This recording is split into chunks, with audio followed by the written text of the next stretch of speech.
എങ്ങോട്ടാ നമ്മള്? ഇവിടെ നമുക്ക് സ്വന്തമായിട്ടൊരു വീടുണ്ട്, അച്ഛൻ്റെ വീട്, പുഴയോരം. നമുക്ക് അങ്ങോട്ട് തന്നെ പോവാം. എന്നെ അവിടെ നിന്ന് ഇറക്കി വിട്ടതാ. ഞാൻ ഇനി അങ്ങോട്ടില്ല. പുഴയോരം വീടേ എന്റെ അച്ഛൻ്റെയാ. എനിക്കതിൽ അവകാശമുണ്ട്.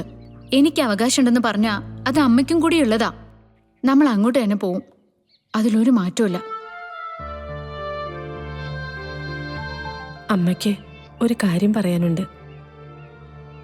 ഈ ബഹളത്തിനിടയ്ക്ക് അമ്മ അത് മറന്നുപോയതാ. എന്താ അമ്മേ?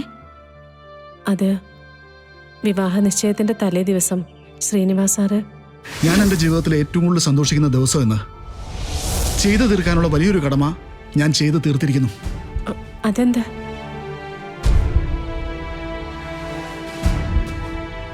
ഇതെന്താണെന്നറിയോ?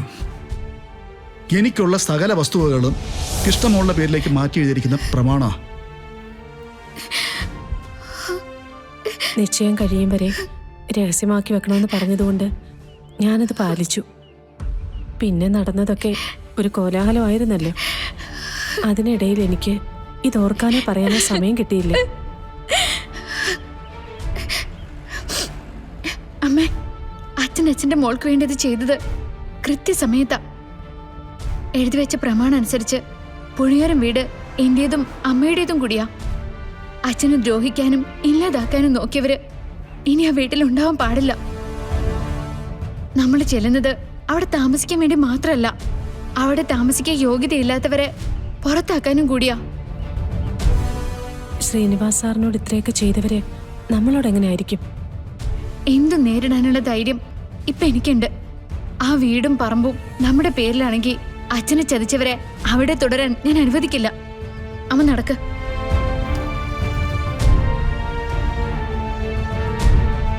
ഓടി ഓടി മടുത്തില്ലേ അമ്മേ? ഒരു ജീവിതകാലം മുഴുവൻ ഓട്ടമായിരുന്നില്ലേ, ഒരു പമ്പരം പോലെ? ഇനി എൻ്റെ അമ്മയ്ക്കൊന്ന് വിശ്രമിക്കണ്ടേ? എനിക്ക് ജീവിക്കണ്ടേ? അച്ഛൻ്റെ കാര്യങ്ങളൊക്കെ നോക്കി നടത്തണം. അതിന് നമ്മൾ പോയേ പറ്റൂ. അവകാശങ്ങൾ ചോദിച്ചു വാങ്ങിച്ചേ പറ്റൂ. അമ്മ നടന്നേ, വാ.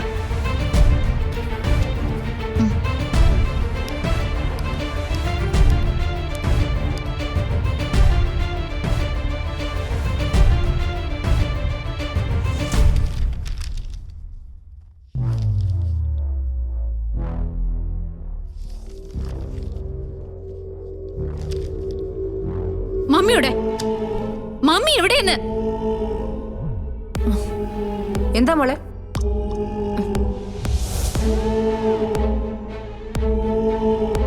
മമ്മി, സ്ത്രീയും പുരുഷനും തമ്മിൽ ഇന്നത്തെ കാലത്ത് എന്തെങ്കിലും വ്യത്യാസമുണ്ടോ? സ്ത്രീക്ക് സ്വാതന്ത്ര്യം ഇല്ലാത്ത കാലാണോ ഇത്? ഒന്നും ചെയ്യാനും പറയാനും ഒരു പെണ്ണിന് അവകാശമില്ലേ? മോളെന്താ ഇങ്ങനെയൊക്കെ പറയുന്നേ? ഞാൻ കളരിക്കൽ ഇന്ന് ഇറങ്ങിപ്പോന്താ. ഇറങ്ങിപ്പോന്നോ? എന്തിന്? നവീൻ എന്നെ തല്ലി. വേറെ എന്തെങ്കിലും ഒരു കാരണമായിരുന്നെങ്കിൽ ഞാനത് സഹിച്ചേനെ. പക്ഷെ നവീൻ എന്നെ തല്ലിയതേ ആ കീർത്തിക്ക് വേണ്ടിട്ടാ. മോളെ? ആ മമ്മി, കീർത്തി അവളുടെ അമ്മയും അച്ഛനും എല്ലാവരും കൂടെ എന്റെ സന്തോഷം തകർക്കാൻ വേണ്ടി എന്തൊക്കെ ചെയ്തു അത് നവീന് വ്യക്തമായിട്ട് അറിയാവുന്നതല്ലേ. എന്നിട്ട് കീർത്തിയെ കുറിച്ച് പറഞ്ഞപ്പോ നവീന് പൊള്ളി. അവരുടെയൊക്കെ മുന്നിൽ വെച്ച് എന്റെ കവളത്തടിച്ചു.